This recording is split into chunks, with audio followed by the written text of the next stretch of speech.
Presidente, Presidente y funcionario, buenos días. Ramón Flores del Centinela Informa and the Humanoid.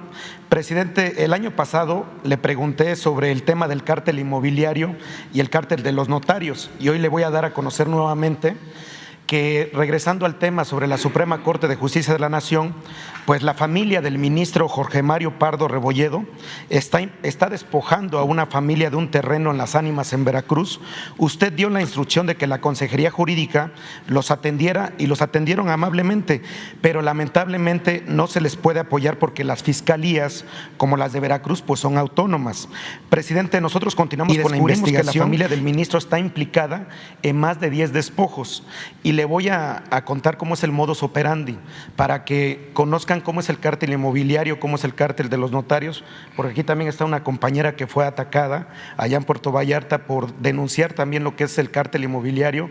El gobierno de Sonora también ya ha puesto mesas de atención, y lo que hacen, su modus operandi es, por ejemplo, si hay un terreno en Veracruz, van y lo compran en Oaxaca con un notario de Oaxaca, una persona originaria de la Ciudad de México, del Estado de México, triangulan, y entonces, con base en los jueces, para poder localizar al defraudador, pues no se localiza. El ministro Jorge Mario Pardo Rebolledo es presidente de la primera sala que ven los temas civiles y penales, donde hay un conflicto de interés. Yo le haría un llamado al ministro que, por pura ética, hablara con su familia, porque está despojando a una familia que tienen 2 hijos con uno con síndrome de Down y otro con una discapacidad. Entonces, de verdad, ¿qué se puede hacer, presidente, ante estos hechos? Porque el cártel inmobiliario y el cártel de los notarios, se lo voy a dar a conocer, es prácticamente, ahorita estamos descubriendo más de 5,000 despojos, no nada más en la Ciudad de México, sino al interior de la República. ¿Qué se puede hacer? Porque el PRI robaba de las arcas del erario, el PAN despoja, porque le puedo asegurar, y tengo documentos que más del participan funcionarios del PAN, tanto locales, estatales como federales. También anda por ahí prófugo un diputado que tampoco ni lo han desaforado, Christian von Roerich. Entonces, presidente, ¿qué se le puede hacer? Porque usted también apela a su humanismo. ¿Qué se le puede hacer sin interferir en la Suprema Corte para ayudar a esta familia? Porque su consejería los quiso apoyar, los apoyó también Jesús Ramírez, pero lamentablemente no pueden incidir porque la Fiscalía de Veracruz pues dice que como es autónoma, pero el conflicto de interés que hay con el ministro Pardo Rebolledo, ¿qué se puede hacer ahí, presidente? Pues se puede seguir ayudando en la gestión, en el trámite, incluso con la Fiscalía en Veracruz,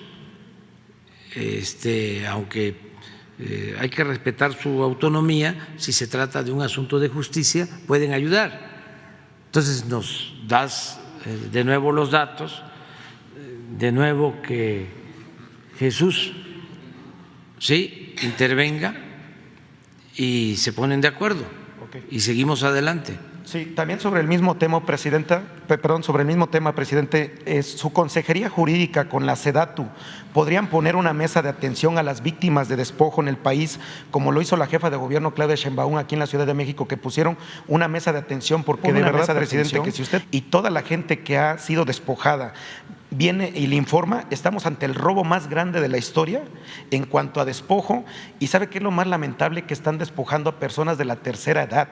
O sea, no están despojando a personas que se saben defender, y en su mayoría es de verdad de los casos panistas. ¿Se podría poner una mesa de atención, presidente? Sí, nada más hay que hablar con la consejera. Y presidente, también abonando sobre el tema de la compañera, sobre el caso del bullying. Hace aproximadamente 15 días tuvimos un caso lamentable en Teotihuacán, donde una niña golpea a otra niña con una piedra y lamentablemente la niña fallece. Aquí yo quiero darle otro sobre el bullying, hacerle la pregunta directamente a la profesora Leticia, de que si ellos podrían implementar un solo programa con las universidades de las 32 entidades federativas, con los psicólogos y psicólogas, porque, por ejemplo, tenemos al maestro Zoé que está haciendo una convocatoria para los médicos. Si la profesora podría precisamente hacer una convocatoria a nivel nacional, porque hay muchos psicólogos y muchas psicólogas que no tienen trabajo, y ver la manera de que cada escuela pudiera contar con un psicólogo. Pues, digo, hay que tener algo de contención, porque podemos hablar de psiquiatría, podemos hablar de otros temas, pero por lo menos tener un psicólogo en cada escuela, contener estos tipos de ataques, y que, por ejemplo, también se pueda trabajar entre familias. No sé si ya tenga contemplada ese programa la profesora. Ahora Leti responde, pero en el caso de los hospitales del IMSS Bienestar, en todos se está contratando psicólogos y hay un programa. Me gustaría que lo explicaras en qué se sustenta, y luego Leti. Mucho gusto, señor presidente.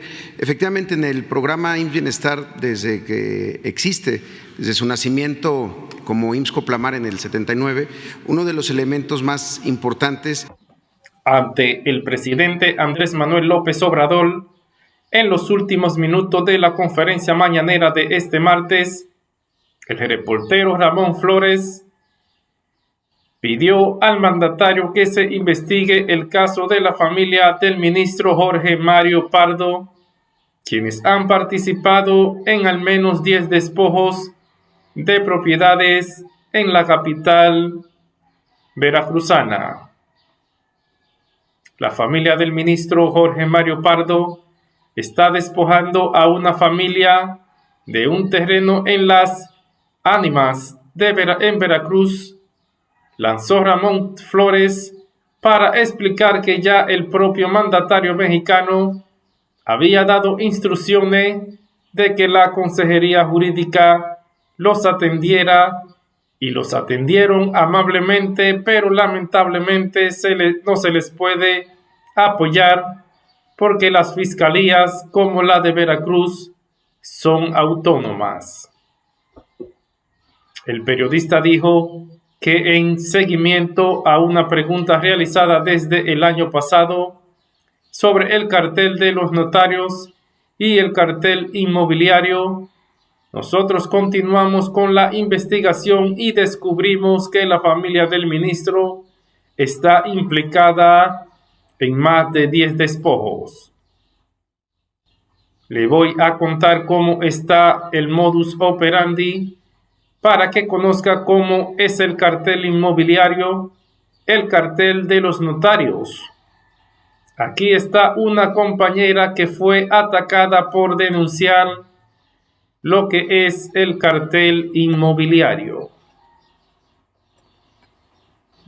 El gobierno de Sonora ya ha puesto también mesas de atención, y lo que hacen, su modus operandi, es que si hay un terreno en Veracruz, van y lo compran con un notario en Oaxaca, una persona originaria de la Ciudad de México, triangulan y con base en los jueces para localizar al defraudador no se localiza. Es la acción comunitaria, y en ese espacio de acción comunitaria, lo que se conoce como CAR. Los CARAS son centros de atención rural al adolescente. Ahora los estamos convirtiendo en CASA, que son centros de atención a la salud de los adolescentes, y tienen que ver con 5 dimensiones que personal de psicología se dedica a convocar a los jóvenes. Se hacen en el trabajo comunitario, se van identificando jóvenes que acuden a las unidades para aprender sobre 5 temas.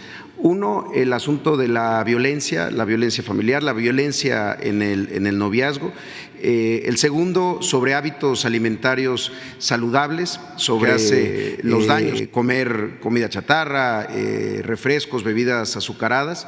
Un tercer punto tiene que ver con justamente adicciones, los riesgos que significan las adicciones, la ingesta de alcohol y de otras drogas. También el tema de la activación física, y en ese sentido también la posibilidad de construir un proyecto de vida, y en ese punto también el tema de salud sexual y reproductiva para evitar embarazos no deseados, embarazo adolescente, y ahora un componente adicional sobre salud mental. Este programa, además, hemos estado trabajando con el equipo de Juntos por la Paz para que se incorporen todos estos contenidos a esos programas, pero que además a las unidades médicas rurales, a los centros de salud de primer nivel, y se replican por parte del personal de enfermería, que hace lo mismo, es capacitado por personal de psicología, y las enfermeras que atienden en el primer nivel de atención también tienen un espacio en las pequeñas clínicas, unidades médicas rurales, que son de un consultorio y uno de enfermería. Ahí también se llevan a cabo estas charlas, sobre todo para que los jóvenes sean quienes reproduzcan estos mensajes entre sus pares, quienes salgan también a hablar de esto y se vaya construyendo una red en cada hospital y también en el primer nivel de atención. Ahora que vamos a los nuevos hospitales que antes eran de salud y los incorporamos al IMSS Bienestar, una de las primeras acciones es eso, identificar un espacio que a veces eran la oficina de un director o un área que no estuviera para establecer ahí los contenidos y el programa Cara, ahora Casa, y lo queremos hacer también en el primer nivel de atención, que es el que está más distribuido por todo el país. Secretaria, nada más me refería yo precisamente a que si usted ya tendría en mente algún programa, usted en conjunto con las universidades, para que todos los psicólogos o psicólogas que vayan egresando se les pueda ofrecer un empleo en las secundarias y en las primarias para precisamente tener un programa de contención, porque es muy bueno el programa que ustedes tienen sobre la drogadicción, sobre la prevención, pero si ustedes ya están, se necesita un psicólogo porque tanto en la primaria como en la secundaria para precisamente contenerlos, ¿no? O sea, poder contener al jovencito que a lo mejor tiene violencia intrafamiliar o tiene alguna otra inquietud. ¿Usted ya tiene pensado ese programa? Sí. Muchas gracias por la pregunta. De que el sistema educativo nacional tiene una influencia verdaderamente grande. Entonces estamos hablando desde educación inicial y educación preescolar, primaria, secundaria, media, superior y superior. Entonces la forma de estar atendiendo tiene que ser la parte preventiva en el caso de la Secretaría de Educación Pública y la vinculación que tengamos con todo el sector salud para ya el tratamiento como corresponde. Nosotros lo que estamos fortaleciendo es la relación de, primero, y permítanme que lo repita, pero es fortalecimiento de los valores. La importancia de que las alumnas, los alumnos estén en las escuelas y que todas las maestras y los maestros, como lo hacen todos los días, estén fortaleciendo el respeto entre pares, el respeto hacia las autoridades y los alumnos, la forma en cómo escuchamos al otro, cómo formamos nuestros planes de trabajo, cómo hacemos nuestros reglamentos internos, cómo jugamos, cómo escuchamos al otro cuando tiene que participar, cómo respetamos lo que hicieron. Estamos en una campaña permanente de cuidar los valores que nos permiten una sana convivencia. A la hora que sucede algún hecho de violencia, nosotros lo que hacemos es intervenir inmediatamente cuando alcanzamos a ver el hecho previo o cuando buscamos a las autoridades de la Secretaría de Educación en cada una de las escuelas o luego los supervisores y hacemos contacto directamente y de manera inmediata con las autoridades de salud o en su caso con las autoridades de justicia. Entonces tenemos que buscar la forma de trabajar de esa manera. El asunto de una propuesta para incorporarlos como trabajadores de la educación a los psicólogos no la tenemos considerada porque tiene que ver también con cómo trabajamos en cada una de las escuelas y cómo fortalecemos el trabajo docente. Pero sí, la contención y el acercamiento con las alumnas, con los alumnos. Y nosotros decimos, y lo insistimos mucho, y es que es un trabajo entre las autoridades, de los maestros, de las maestras, de los mismos alumnos, de los padres y madres de familia, de las familias en su conjunto, de los otros actores, los medios de comunicación. Todos tenemos que estar permanentemente dando ninguna regularización, ninguna normalización a cualquier acto de violencia. No se permite ningún tipo de acto de violencia. Tenemos que decirlo, tenemos que hacer algo para impedirlo, no lo tenemos que permitir, no lo tenemos que normalizar. Por eso tenemos que anunciarlo a cada una de las autoridades y actuar de manera coordinada. En ese plan estamos, porque además las maestras y los maestros todos los días están cerca de los alumnos y están generando espacios colectivos en donde pueda cada quien expresarse de la mejor manera posible.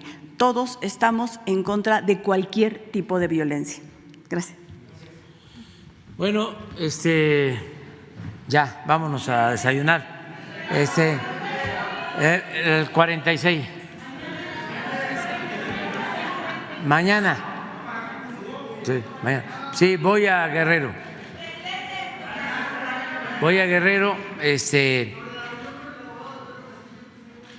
Fue muy buena la reunión con el abogado del presidente Pedro Castillo. Él está defendiendo bien el caso. Me explicaba de que no hay fundamento legal para lo que hicieron, es decir, actuaron al margen y por encima de la legalidad. No podían destituirlo y menos mantenerlo como está sucediendo en la cárcel. Es una gran injusticia. El abogado tiene todos los fundamentos para demostrar que el Congreso de Perú se extralimitó y cometió una injusticia. Fue un golpe a la legalidad y a la democracia.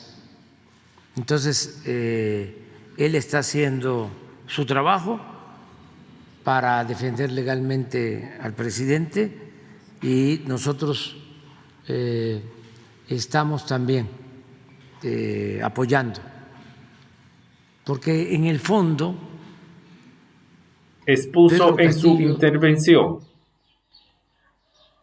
Así añadió, acusando al ministro, nacido en la capital veracruzana, que es abogado de la Escuela Libre de Derecho, maestro en Derecho de Amparo por el Instituto de Ciencias Jurídicas de Estudios Superiores, máster en Derecho Civil y Familiar por la Universidad Autónoma de Barcelona, España, y doctor en Ciencias Penales por el Instituto de Ciencias Jurídicas de Estudios Superiores. Hoy, el ministro Jorge Mario Pardo es presidente de la primera sala que ven los temas civiles y penales donde hay un conflicto de intereses. Yo le haría un llamado al ministro que por pura ética hablará con su familia, porque está despojando a una familia que tiene 2 hijos, uno con síndrome de Down y otro con una discapacidad. Entonces, ¿de verdad que se puede hacer ante estos hechos? ¿Por qué el cartel inmobiliario y el cartel de los notarios? Se lo voy a dar a conocer. Es prácticamente ahorita. Estamos descubriendo más de 5,000 despojos, no nada más en la Ciudad de México, sino al interior de la República, destacó el reportero. ¿Qué se puede hacer? Porque el PRI robaba de las arcas del erario, el PAN despoja, porque lo puedo asegurar y no tengo documentos que más del 70% de los despojos participan funcionarios del PAN, tanto locales, estatales como federales. También anda por ahí un diputado que tampoco lo han desaforado, Christian von Roerich. Entonces, presidente, ¿qué se le puede hacer? Porque usted también apela a su humanismo. ¿Qué se le puede hacer sin interferir en la Suprema Corte para ayudar a esta familia? Porque su consejería lo quiso apoyar, los apoyó, también Jesús Ramírez, pero lamentablemente no pueden incidir porque la Fiscalía de Veracruz dice que es autónoma, pero el conflicto de intereses que hay con el ministro Pardo, ¿qué se puede hacer ahí, presidente?, indicó indignado el reportero.